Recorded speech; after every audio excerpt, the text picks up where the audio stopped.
Real estate is one of the simplest ways to build long-term wealth, and one of the easiest ways to get wrecked if you don't know what you're doing. So this show, it exists for one main reason: clarity. Me and Keith, we're talking deals, markets, financing, flips, all of it, but always through the lens of what's working, what isn't working, and why. I'm your host, Dayton Lindsey, and I promise you that this podcast is going to help you save time, money, and you from painful lessons. So, let's get into this.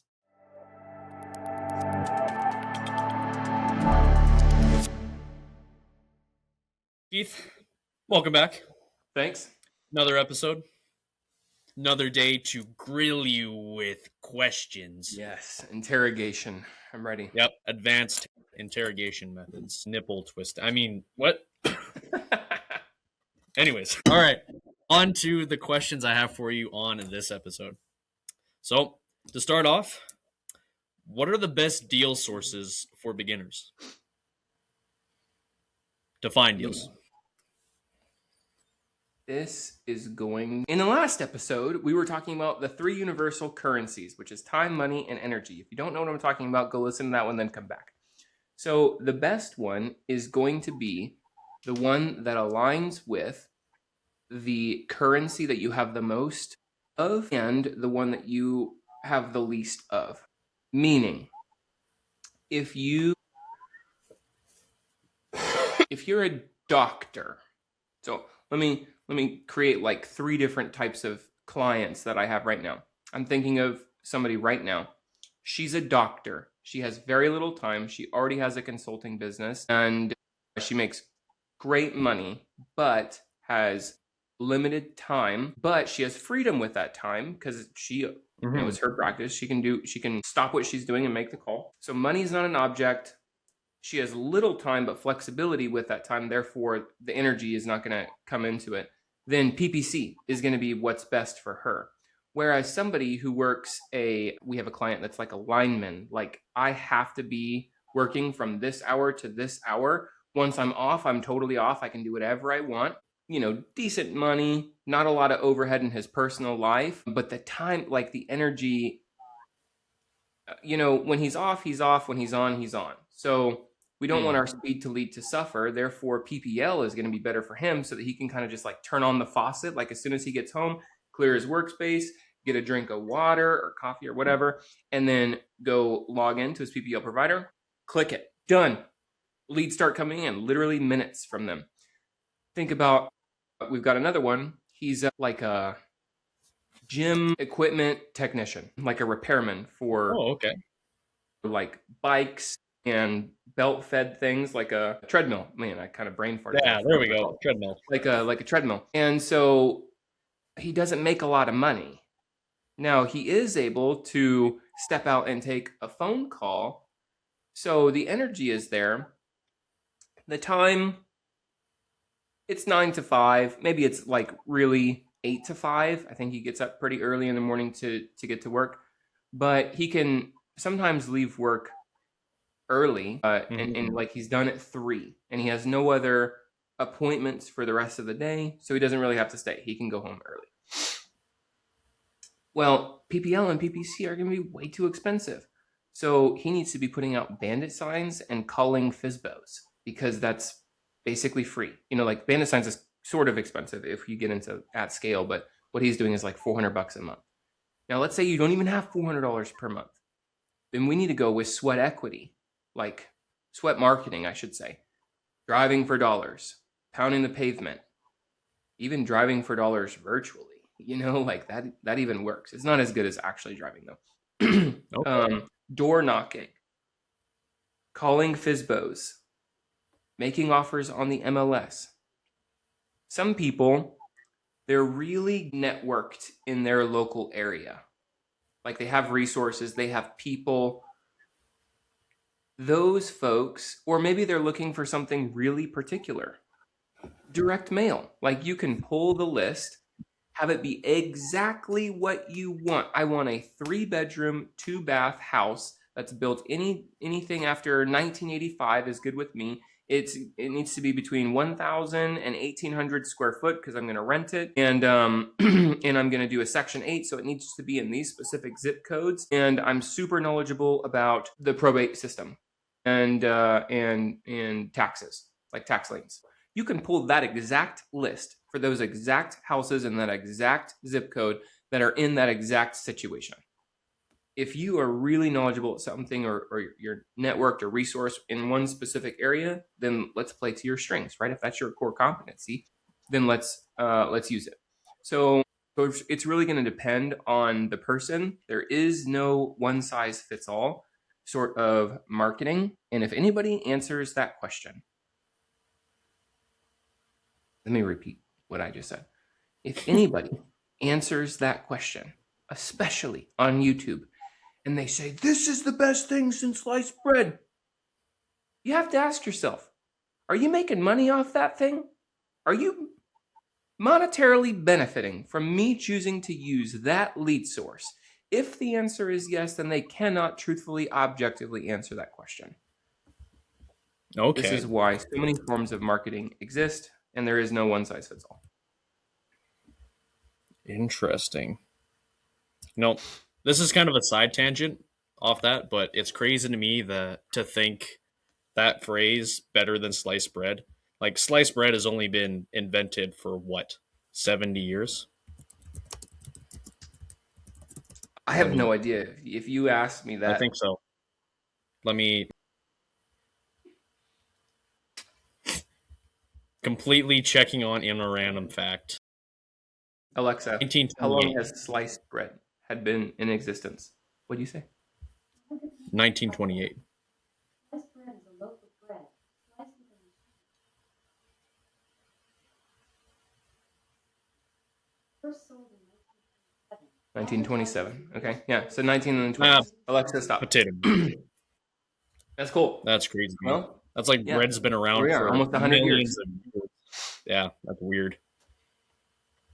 Still saying we can almost celebrate the 100-year anniversary of sliced bread. We should do it. I'm totally doing it. Cake of bread. My God, I'm gonna go on social media and just hashtag that everywhere. Hashtag celebrating sliced bread. All right, anyways, we are getting off topic. So now that we've discussed the best deal sources or best ways to source a deal for beginners, whether that's PPC, PPL, sweat equity, or just pounding the pavement, what does a weekly lead routine look like then once you have the marketing set up? For like checking your, I guess we'll call it pipeline in this case. So you have the marketing in this section, and then you want the pipeline connected to the source to funnel them your direction. So what would a lead routine look like to view the best case scenarios for your leads and kind of ditch the ones that aren't going to be worth it? So this is, I would group everybody into 4 categories. Number 1 is people who have responded to me. So they have attempted to call me, they have attempted to text me, they've attempted to email me, and they're waiting on me to respond. How I operate my business is I have a commitment to get to every person within 24 hours of them reaching out to me. And I believe that everybody should have this as a baseline commitment. Like, you hold yourself accountable no matter what, 4 hours to get back to that person. If you listen, in this day and age, if anybody has to wait more than 24 hours, they're ditching your ass and they're going to somebody who's actually going to care and take care of them. Also, mark my words that if you take care of people faster than that, they will never leave you. They will never go to somebody else, because it is hard to find people who care, who operate their businesses at good standards. Okay. So 24 hours is the bar. Anybody who's attempted to contact me and I haven't got, I didn't pick up their call, or I haven't responded to their email, or I haven't sent them a text message, that is priority 1. Because those people are waiting on me and I have a commitment to myself. Priority 2 is any lead that has come in the last 7 days. So what I do, I call it crazy ex-girlfriend. When a lead comes in and I attempt to call them, I call them. If they don't pick up, I hang up and I immediately call them back. If they don't pick up, I hang up and I immediately call them back. This is the third time. If they don't pick up, then I'm going to leave a polite voicemail. I'm going to hang up and I'm going to send them a quick text message. Then I'm going to wait 30 minutes because maybe they're taking care of their kid. Maybe they're eating lunch. Maybe they're using the restroom. I don't know. 30 minutes. And then I'm going to give them a call back. This time I'm just going to call 2 times. Rather than 3, I'm going to call 2 times. They pick up. If they don't hang up, call them again. If they don't pick up, leave them a voicemail, send them a text message. Now, that's set 2 of day 1. Day 2, 3, 4, 5, 6, and 7, you're going to repeat set 1, which is a triple dial, 3 dials. Call, if they don't pick up, hang up, call. If they don't pick up, hang up, call. If they don't pick up, leave a voicemail, send them a quick text message. Do that day 2, day 3, day 4, day 5, day 6, day 7. This equates to 23 calls across 7 days at 8 times with 8 text messages and 8 voicemails. If they do not have the decency to contact you back after 1 week, put them on an automated follow-up sequence and do not worry about them. They are not motivated. They're like objectively a waste of time. So that's in review.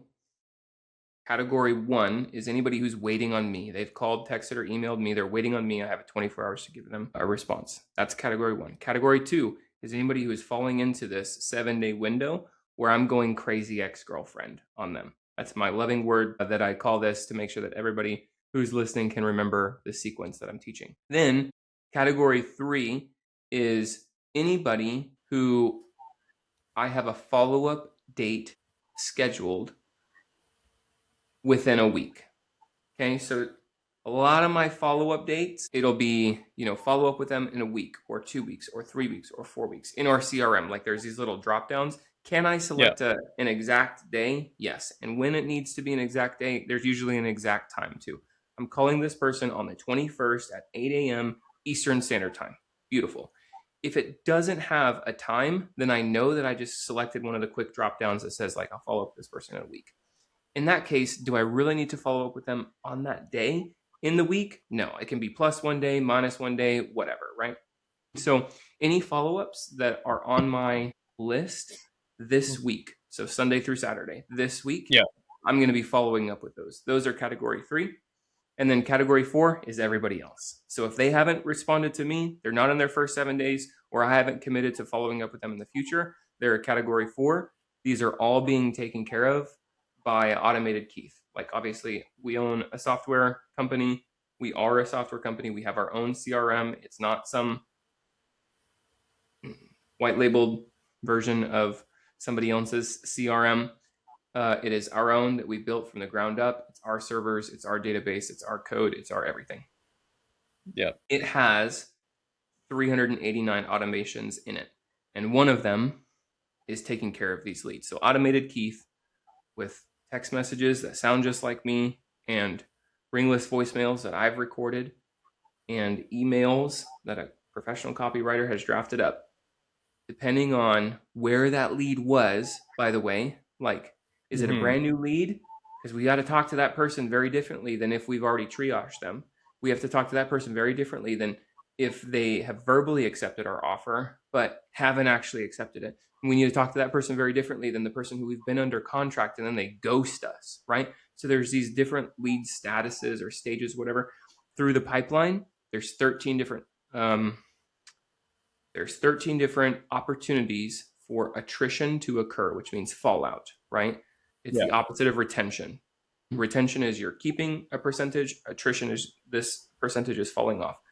So there's 13 different opportunities in any real estate investor's normal, like daily, if you're doing the regular real estate investing things, you have to talk to people differently. So we have 13 different sequences that are all automated, that all category 4 people are getting taken care of by the system, so that I am not manually spending my time calling people that are really kind of a waste of time. At the end of the day, I only want to talk to people who want to talk to me. So when they respond, now they went from category 4 to category 1, and I'm going to get back to them within 24 hours. And that's the core philosophy behind REI Automated too, if I remember correctly, For was the talk to CRM. sellers who want to talk to me. Yep. I only want to talk to people who want to talk to me. That is kind of the motto of our CRM and why we have so many automations. Yeah. So with talking to people, I want to shift gears a little bit and ask you the question, how do you talk to agents so you get them to bring you deals?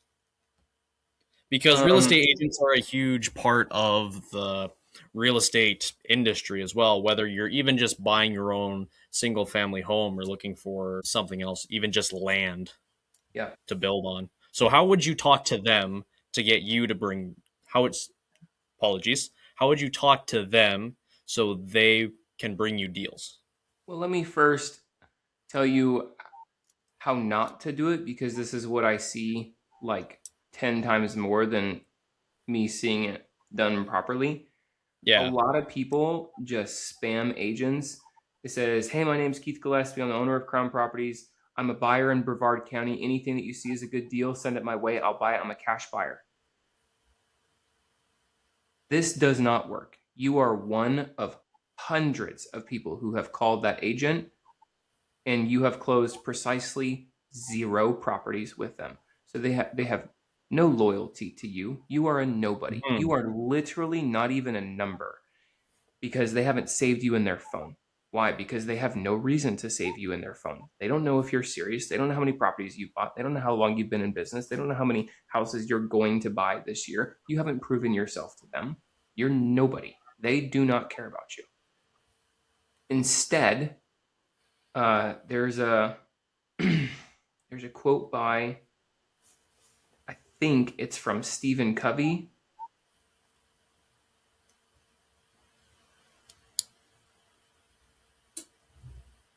People only care how much you know until they know how much you care. People only Okay. care how much you know until they know how much you care. People. So, and then if we were to follow 7 Habits of Highly Effective People, which is written by Stephen Covey, he talks about what is the single most important word in your life. Well, for you, it's Dayton, and for me, it's Keith. Why? Because that's the name that our mothers gave us, right? Yeah. And so when I repeat your name, when I'm speaking to you, it makes you feel seen and heard and special, and it makes you feel like I care about you. Mm-hmm. So let's expand upon this. If you just call that agent and you say, "Hey, my name's Keith Gillispie. I'm the owner of Crowne Properties. I buy houses all over BRRRR County. Anything that you see is a good deal, send it to me. Here's my email." WIFM. That's an acronym. What's in it for me? WIFM. That agent, there's nothing in it for them. You are a nobody who only cared about yourself, not about that agent. Yeah. Instead, and this is what the majority of people do. Like, if you just don't do that, you are going to set yourself apart. Instead, call them. And when I said expand upon like the whole name thing that Stephen Covey teaches us on how to, it's not 7 Habits of Highly Effective People. It's how to win friends and influence people. Dale Carnegie. Yeah, where that comes from, not Stephen Covey.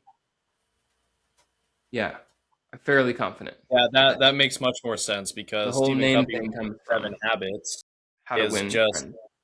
yeah, it's like more about goal setting, but Dale Carnegie was more influence Yes, and people and influence. That's right. So when we call, we're going to show that agent how much we care. And instead of just talking about us, we're going to talk about them. And instead of just talking broadly about any deal that you see that might work, send it to me. We're going to talk in specificity. Mm-hmm. How are we going to do this? Hey, Dayton, I'm calling about the house that you have listed at 123 Main Street. I'd like to put an offer in on that house. Do you have maybe 5-10 minutes to talk to me about it? Yeah, I do. Oh, fantastic. So I'm not going to be doing too much negotiating today. As long as everything checks out with the lender, I'm already pre-qualified for more than this. Pause. So they understand through your language You are who you say you are, and you know what you're talking about. Or you're faking the funk, but you're really well trained, right? It's going to be one of those two things, honestly. Yeah. But the moment you start, instead of telling them who you are, you're showing them who you are. This is really helpful, and it builds trust immediately. So we call the agent, and we're talking about a very specific deal. I'm calling about your house on 123 Main Street. I'd like to put in an offer. Do you have 5 to 10 minutes to talk to me about the house? Hopefully they say yes. And then you say, fantastic, I won't be doing too much negotiating. I'm already pre-qualified with my lender. And then if you want to get into like the DSCR type stuff, you can, but really you've already done the most important thing. Here's the point of this though. Even if that specific deal doesn't work out, you've already shown them who you are. You've already proven your worth. I am who I say I am. I'm a real estate investor who buys houses in Brevard County. I ran my numbers on this house. It seems to work. Like I don't really even have to negotiate. Here's how we can do it. And then I like to structure like creative financing. So then they're really like, oh God, this guy knows what he's talking about. Like he's very good. He's very adept. And at that point, if the deal closes, they have a real reason to come to you because you've already proven yourself once and they want you as a repeat customer, right? Because that's what we are as a real estate investor. Most of their clients, they're not repeat customers because people only buy a house once every 7 years on average. Quick aside, if you're getting value out of this, make sure to hit the like, subscribe, and drop a comment down below with what you want Keith and me to cover next. It helps the channel out a lot, and it tells us what you want to learn about. Anyways, back to the video. Yeah. Whereas investors, well, I'll buy a house a month from you if you bring me a good deal, right? I'll buy 7 houses a month for you, not once every 7 years. We're a huge repeat customer, and that's a massive value add. So if you end up closing on that house, they have a reason to come back. Potentially, even if you don't close on that house, but they enjoyed working with you and they see promise in the future, like there's a potential opportunity for this to be a really good, mutually beneficial business relationship. You're more than a number. They're going to save you in their phone, but they're going to remember you and they're going to call you the next time they have a deal because you are different than everybody else that they've talked to. That's the right way to handle agents. That is awesome advice. That is an awesome way to handle it. Definitely going to use that in the future.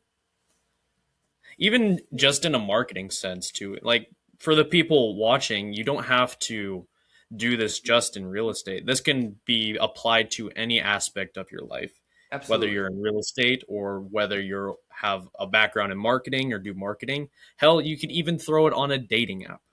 Yeah. Because it works in pretty much all facets of life. That's exactly right.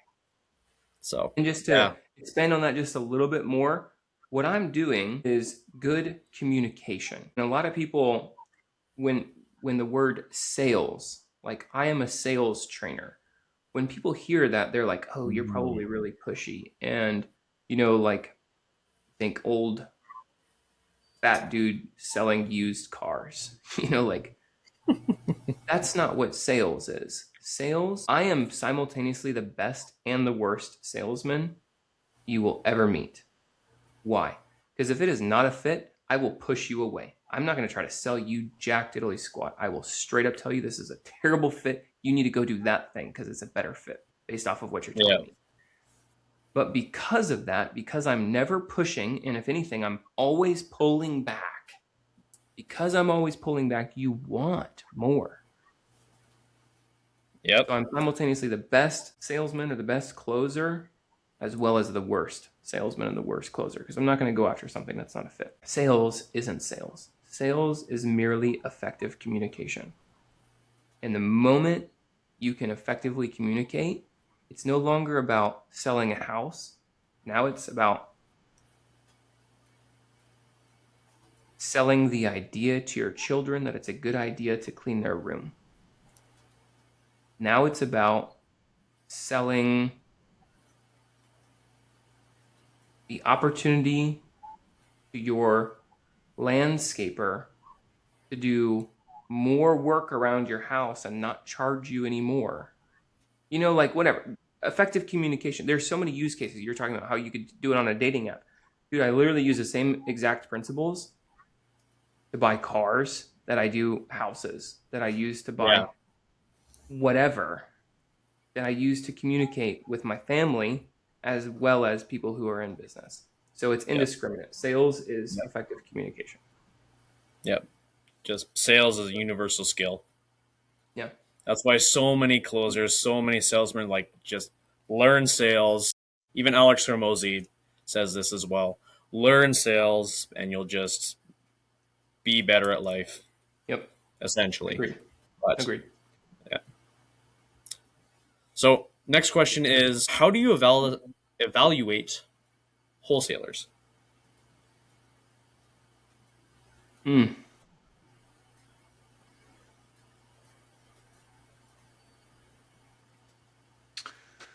So let's start off with what is wholesale, so we both have the same understanding of it. Yep. Then you can jump into how do you evaluate them. Yeah, good call.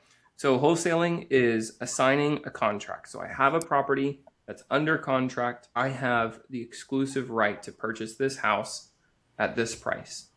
And then I turn around and I assign my right. I assign this contract, which is my right to purchase this house at this price, to you for $10,000. I never close on the house. I never take title. I never do any renovations. I never do anything. It's not my money, but I make $10,000 assigning that. So I'm the wholesaler in this transaction. I get contacted by around 10 wholesalers every day. So I get about 120, 130 messages on Facebook each day. And there's about 10 of those that are wholesalers. And I have the same text message that I send to every single person that I can just copy and paste. This is what I say. I might be interested in the deal. Please give me all the numbers in this exact format. And then I put in this exact format in all caps, because I will not work with you if you give it to me in your format. I don't care about your format. I need to analyze the deal a specific way. And it will take me 20 seconds to analyze the deal if it's given to me in this format. If you give it to me if you give me a screenshot of your deal analyzer, it's going to take me freaking 3 minutes just to figure out where the dang ARV is, because everyone has it different, right? I don't care to look at your thing.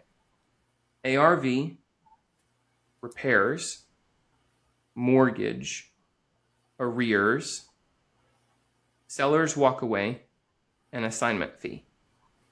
Those are I think that's 6 things. Those are the 6 things that I need. What is the ARV of the house? What is the after repair value? After it's in beautiful condition, what could we sell this for? What is the ARV? Then what is the repairs? To take it from where it is right now to full ARV value, are we looking at a $5,000 repair budget or a $55,000 repair budget? I need to know that. Next up, is there a mortgage? How much is owed to the bank? Yeah. Okay, that's none of your business. Actually, it helps me structure things, because here's the thing. If my cash offer is going to be less than the amount that's owed to the bank, is it worth either of our time to go down that rabbit hole? No, it's a waste of both of our times. So let's not be a bozo. If we can just like X-nay this as an entrance strategy. Yeah. And reallocate our time and effort to things that will work, like taking the property subject to, even if it's only for a limited amount of time. Let's go down that option. So what is the ARV? What is the repairs? What is the mortgage? Then the arrears. If there's anything that's owed, sometimes that's arrears on the mortgage. Sometimes that's arrears to taxes. I haven't paid my taxes in 3 years. Okay. What are the arrears? Meaning, what do I have to pay right now in order for this property not to be yanked out from underneath me at foreclosure or at an auction? Okay. So ARV, repairs, mortgage, arrears, seller's walk away. How much does the seller need to walk away from this house? And lastly, what's your assignment fee? I'm not asking what your assignment fee is because I care how much you're making, or because I'm comparing how much you're making based off of how much I'm going to make. I don't give a rip. You could make $40,000 on the assignment. It does not, if it makes sense for my numbers, I'm happy to pay. And I have paid $40 for an assignment fee. Here's the reason why I need to know this, though, because I want you to get paid the $40,000. Now, would you rather I say, hey, Dave, let's say you have a $40,000 spread and you're bringing it to me. Would you rather I say, the numbers don't work for me, I'm going to pass on this one, and then you don't end up selling it? Mm-hmm. Or would you rather say, hey, Dayton, the numbers are pretty tight on this one because I'm going to be holding on to it as a rental, and I'm not going to be able to pay the $40,000 all up front. I'll tell you how I might be able to do this. Here's my plan. I would be able to give you $10,000 up front, and then I'm going to do some renovations, and I'm going to throw in a tenant, and I'm going to let it sit there for about a year, and then I'm going to refinance out. So I'm going to give you $10,000 up front. I'm going to pay you $400 per month for the next 12 months. I'll pay you $10,200, because then plus the $400 times 12 months, that's $4,800. So you're $15,000 year one, $10,000 now, $400 per month. And then once I DSCR out of this thing, I'll pull out the remaining $25,000 and I'll get you that in a lump sum. Are you okay with this? Yeah, like the latter deal sounds way more beneficial to me than the former. Not only did you get your full $40,000, but more importantly, you made the deal happen. Whereas everybody likes to hide their assignment fee, not disclose it. It's none of your damn business. I have heard that thousands of times. Actually, if you want to work with me, it is. Because here's the thing, like a little bit pompously, I feel like I know better than you. Most wholesalers have only wholesaled precisely 0 houses. Most wholesalers have never done a deal. Wouldn't it be nice to have somebody who's been doing this for 10 years and has done it for 34 states and has literally coached thousands of people to successfully doing their first deal? Wouldn't you like to have me in your back pocket, helping you get this done, structuring the deal so that you make $40,000? Of course I would. Hands down, no question about it. So those are the 6 things that I need. So really it comes down to this. I swear to you, bro, 10 people message me every single day. I send that message to all 10 of them. How many of them get back to me? Less than 1. Less than 1. Most of the time, none of them get back to me. I might get like 2 to 3. I don't even think I can remember a week where I got 3. I think I usually get 2. 2 messages back in a week. This is after 75 people maybe in a week have sent me a deal, and I say, I need these exact numbers in this format. I'll get 2 of them that give me the numbers back. And out of those 2, one of them is holding they're withholding that information, or they don't know the number on the mortgage. They don't know if there's a mortgage, and if there's a mortgage, they don't know what the unpaid principal balance is, or if there's any arrears. Like, they don't know their own numbers on their own deal. And so that's how I kind of rate a wholesaler is, number 1, do you respond to me? Number 2, do you have all the right numbers? Very rarely, I'm talking less than once a month. And I have 120 people messaging me, and I want to say at least, there's probably some days where I don't get 10. I might get 7 or 8, but I would say I average around 10. Maybe once a month, I get somebody who passes all 3, and their numbers actually look good. Like, wow, that's actually at a steep discount. That's totally reasonable. Nice. That person stays on my radar. Like, that person gets saved in my phone. All the rest of them, they don't get saved in my phone. Their phone number is what shows up when they call, not Jeffrey Creighton, Syracuse, New York wholesaler. Like, that's what I put for the people who actually do a good job putting properties under contract. No, that's a good way of thinking about it, for sure. But that's kind of a lot for the people at home. Investing is just like pretty much everything else, where you got to kind of put the work in. And it's got to be the right work, and you got to be personable. And it seems like a lot, too. But in the end, it's kind of... If you want to make it in real estate investing, these are the steps, at least what Keith's talking about here, that will set you apart from everyone else. Yeah. From everyone else. Now, on that topic, if you have time for one more question, because I Let's know do it. we're getting close to where we both have to be off, but on the topic of like all these wholesalers calling you, but never actually getting the right information to you, what should a beginner track weekly so they don't feel like they're just doing busy work, but are actually effective? Because we were just talking about the people that were sending you text messages and phone calls, which can feel like work, but then they skip out on the actual effective stuff of going down the pipeline of getting you the right information or withholding information for you to make a sound decision. Yeah. So you're asking, what are the metrics that they, as the wholesaler, should be tracking every single week? We can do it for the wholesaler and, say, a beginner investor that is more of a, say, creative financing option entrance strategy. It's going to be the same thing, whether they're wholesaling or they're doing creative financing. Anybody who is investing in real estate should be tracking the same exact things. And I'll go ahead and I'll just share my screen. This is our KPI tracker. Every single one of our clients has the same exact metrics that are automatically tracked in our system. So this particular client started with me 9/1/2025. So September 1st, Okay. 2025. Since then, they have spent $8,224 and they've generated 276 leads. So their cost per lead is $30. Those 276 leads that were generated, they've connected with 247 of them, which is an 89% lead connection rate. Out of the 247 that they connected with, they have triaged 120 of them, which is a 49% triage rate. Obviously, you see that there's green, there's yellow, and there's red. Green is, so the green, this is a flag right here. This is like your target. You're shooting for this as your target. The red is a red flag indication. If anything is red, that means you are underperforming. Something is wrong. If you're yellow, you're kind of operating middle of the road. It's kind of mediocre. Green, you're doing good. Okay.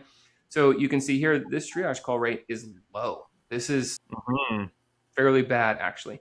And if he wanted to get this up, we need to care about speed to lead, getting big checks, going crazy ex-girlfriend, or potentially he actually is getting them, but he's not submitting the seller lead sheet in the system. Therefore, the system has nothing to track it. So it is one of those four things. It cannot be anything else. It has to be at least one, if not two or three or four of these things. And as long as he spends some time fixing that deficiency, number one, correctly identifying, like diagnosing what is the problem, and then fixing that deficiency, this number has to go up. Okay, this is the cool thing about our KPI tracker. So he triaged 120 of them. Of the 120 that he triaged, 83 of them were qualified. So he has a 69% qualification rate. Of the 83, 65 of them were approved by the system, which is a 78% approval rating. Of the 65 that were approved, he analyzed 32 of them, which is a 49%, he didn't analyze, 32 of them passed the deal analysis, which means he can help 32 of the 65, which is only a 49% deal analysis approval rating, which is pretty bad. This is definitely lower than it should be. Out of the 32 that passed the deal analysis, he pitched 15 of them. So for anybody who's not an REI Automated, who's listening to this, when I say pitch the perfect presentation, I teach not to give offers, because I'm not going to give you a number when you have something to sell. When you drive by a car dealership, they don't say, make me an offer on this, brand new Cadillac Escalade. No, the MSRP is $105,000. We're selling it for $91,000. That's the price. If you are selling something and you're serious about selling it, you will always have a price. So we never make any offers. That's ludicrous to me. You should never make an offer. You should always give them a presentation. But for anybody who makes offers, this is the equivalent of your offer. It's just better.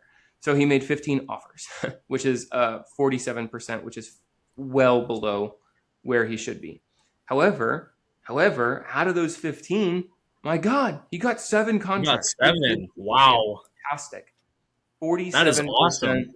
contract rate. Out of those 7, he bought and took title, like he's keeping these 2. Both of these are rentals that he's keeping. He's not going to sell them. Therefore, they're never going to be deals, because a deal is how our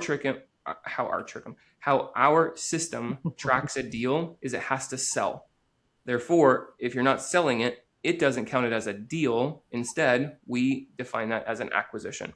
So he's kept 2 of them, and he has 2 pending deals, 2 acquisitions, 2 pending deals, for a total of 4, which means he has 7 contracts. So what happened? Well, 3 of them fell out, which statistically, that's about right. 4 out of 7 is what? 4 divided by 7 equals about 60%. That's all right. Maybe it's a little bit low, right? 57% is a little bit low. Yeah. Of the 2 that are pending, he hasn't done any deals, meaning he actually just purchased one last week, I believe. And then the other one was like last month. He's in the middle of the renovation right now, and it'll be listed next month.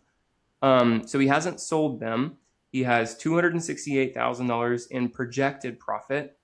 Because he hasn't sold any, he has 0 deals, he has 0 profit. Profit is like actualized net profit in the bank. How much has he made? None. He has $268,000 in projected profit. And so This is on the acquired ones. Like, he acquired these houses and he has a lot of equity in them. But these are unrealized gains. Similar to the stock market. If you buy a stock at $10 and it goes up to $20, how much did you make? You made 0 because you haven't sold it. If you bought it at 10 and it goes up to 20, you didn't make $10 because you didn't sell it. You don't actually make the money. It's a projected gain, but it's not a realized gain. Okay. So he has $268,000 in projected profit, and he has contracted profit at $292,000 for a total profit. If these 2 that he's under contract right now actually go to close, he'll make a total net profit of $560,000. So do the math. $8,000 in, $500,000 out. Are we doing good, or are we doing really good? We're doing really good. We're doing really good. Better yet, to identify, really to answer your question, he's able to identify his core constraint. This client's core constraint is the triage calls. You could say, well, Keith, what about the deal analysis? And what about the perfect presentations? Yes, I agree. Those are green. Same thing, red. And we need to make them green. Same thing with the acquisitions. Maybe he could have held them more, but he wants the money right now, which is fine. He's new in he's 4 months into his real estate investing career, so he's selling these things. However, I'd like him 4 months into his investing career, and he's already at a projected profit of $500,000. Yes. Wow. That is awesome. Anyways, he knows what to do. So I'll end with this. Acquisitions. If he held on to more properties, his net profit is going to go up. He's going to get the appreciation of the properties going up in value. He's going to get the depreciation on his taxes, but it doesn't affect it's not really going to affect like his net profit or anything like this. Perfect presentations. If he increases his perfect presentation rate, then that does positively impact his contract rate, which would then impact his acquisitions. So the further left you go, the more KPI cards are going to be affected. Perfect presentations is going to affect just 2. Can I draw? I don't think that I can draw on my screen when I'm doing a podcast. That's probably fine. Not. I don't think you can. But for the deal analysis, if he improved his deal analysis, that would positively impact his perfect presentations, which would positively impact his contracts, which would positively impact his acquisitions. So the further left we go, the more KPIs it's going to affect, which is why his triage calls is absolutely, positively 100% his core constraint. If he could turn his core constraint into his core competency, it would positively impact his numbers greatly. Let me tell you what I mean by this. 247 lead connections. If he were to get this to the green, which is the target, 65%, times 0.65, he would have had 160 triage calls rather than 120. So then let's just carry this through. Oops, I guess I can't click away. Let's just carry this through. So let's go 160 times 0.69. So we're going to use his exact numbers here, times 0.78.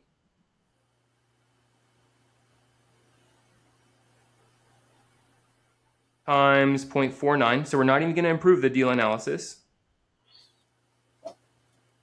Times 0.47. Again, we're not even going to improve his perfect presentations. Yep.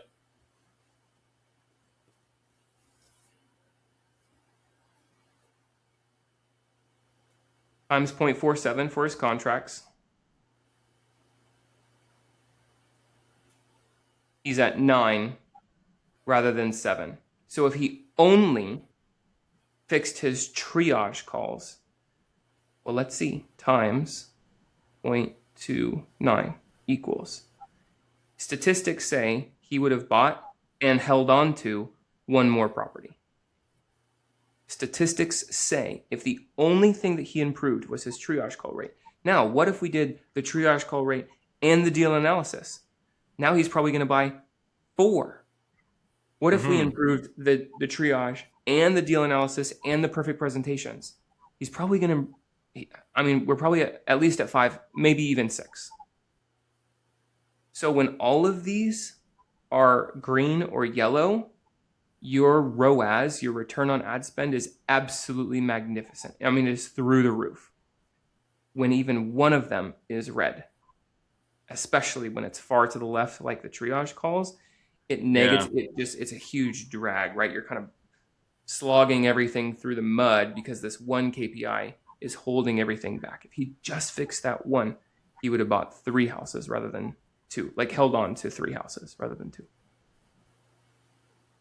So these are the KPIs: cost per lead, lead connections, triage calls, qualified, triage approval, deal analysis, perfect presentations, contracts, acquisitions, deals, and profit. Those are the KPIs every single real estate investor should be tracking in their business. If they don't know these numbers, then they don't have a business. And if they don't have these numbers, they are destined for failure. I can guarantee that you will time out of real estate because you're not going to succeed. If you are not tracking, then you cannot make any improvements. You're winging it. You're making emotional decisions rather than data-driven decisions. Well said, man. That was a lot for this episode. Honestly, that was a lot for this episode, but that was a nice, juicy look at what people can start doing for just to be more effective, like with the KPIs on the CRM there. That was awesome. And we got to see the live demonstration, even just real numbers of what it could look like if you hit your KPIs. So that was super awesome, along with what we are talking about with the whole where to source them as well, and then what the routine would look like to keep your leads clean as well. It was just an awesome episode. Cool. Thanks, man. Hopefully that benefits a lot of people. Yeah. That's all for this episode. Cool. So see you guys in the next one. See you guys later. Real estate isn't magic. It's a skill. And the people who win long-term are the ones that keep stacking the reps. That means learning, analyzing, staying patient, and making good decisions. If you want to keep building that skill with us, make sure to subscribe and send this to someone who needs to hear it, because I know you know someone that needs to. Anyways, that's all for today. Take care.